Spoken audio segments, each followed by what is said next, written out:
What's going on YouTube? Today I'm going to show you how I clean my rubber floor mats without using a pressure washer. I have these WeatherTech rubber floor mats in all my vehicles, which are fantastic. I love them. I recommend them to anybody.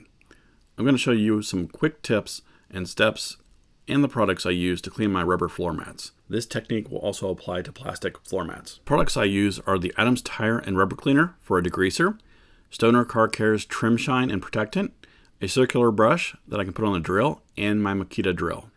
You don't have to use the same products, however, these are just the ones I use. I will link the products I use in the description below so you can check them out if you want to. I do recommend some sort of finished product that helps protect the mat. I also don't recommend anything that will leave the rubber plastic mat slippery. The last thing you want to do is have someone slip trying to get in or out of your vehicle. That would be a disaster. The first step is you'll want to rinse the mat off with water. I use a regular sprayer at the end of my hose to do this. Use a degreaser to spray down the mat. Sometimes I find myself spraying too much degreaser, so spray as much as you think you'll need, and you can always go back and do it again if need be. Use a brush or the brush on your drill and go over the mat to spread the degreaser around and start to cleaning. I recommend going in multiple different directions so you can make sure that you agitate the dirt to get the floor mat clean.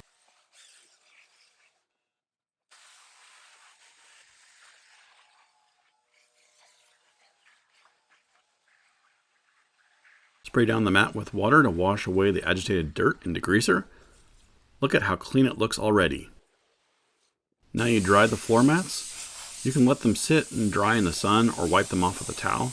To make it a little bit easier, I used an air compressor to blow dry the mats. Here I used a microfiber cloth so I can make sure I get every nook and cranny dry as possible. Once you get them dry, you can spray them down with a Trim Shine and Protectant, and use a microfiber cloth to spread it in and get it all in the nooks and crannies.